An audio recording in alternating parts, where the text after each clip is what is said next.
Crossing the coarse thread, or the gimp, you may know it as, in Honiton, literally gives you a dividing line. Where we are, like here. So you can see the individual petals. It just gives it a nice look, other than just being a flat non-dimensional petal. It will give you a tiny little bit of a raised edge and a bit more interest.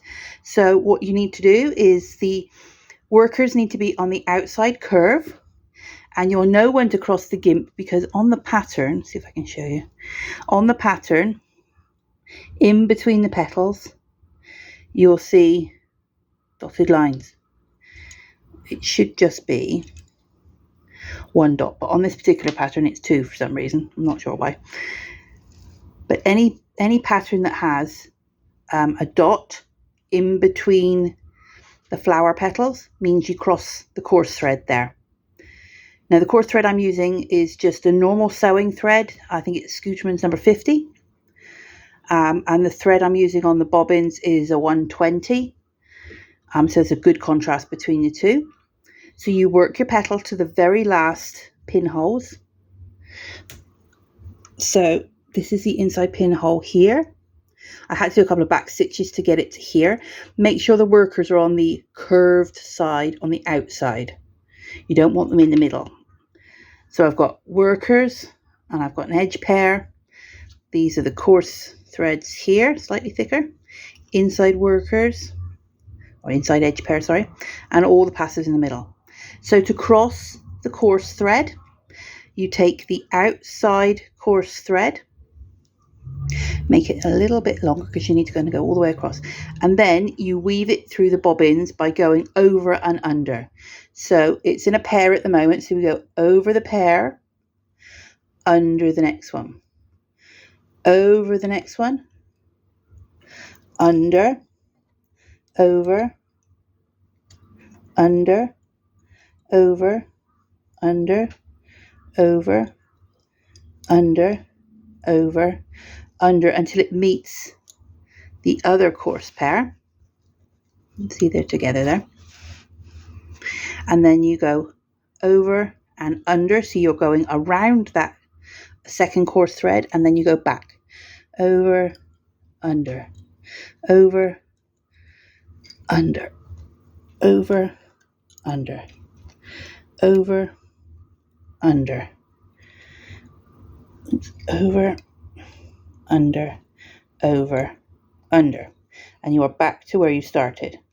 You can then make your coarse thread the same length as it was before by that's just me shortening the thread. Then hold the inside coarse thread still and pull up the other coarse thread, the one you've just woven through, and then give all the downrights or the passives a gentle little stroke to get them back where they were. This does take a row or two to settle, and then when you work the next row, so we're coming in now, we've done the edge stitch, you work through the coarse pair as normal in cloth stitch, linen stitch, hole stitch, however we're saying this, cross, twist, cross, and then you then tie the workers. So let me just go out a bit, and then you'll be able to see me do that. So this is actual size. I have moved the magnifying glass just to show you how to tie the workers after you've crossed the coarse pair. So your coarse pair has gone all the way along, woven in and out, round its partner, all the way back. The edge stitch has been done. You've gone through the coarse pair in cross, twist, cross.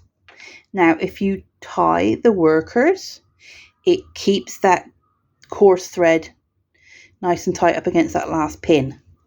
So the easiest way is to have your bobbins horizontally, put that one over that thread, and that one needs to go under that one.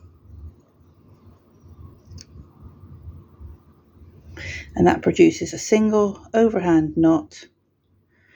Pull it not too tight, but snug, and that will keep you hold on to this coarse pair here, this coarse bobbin here, just give a little gentle stroke, just little strokes, and that will pull it all back into line again.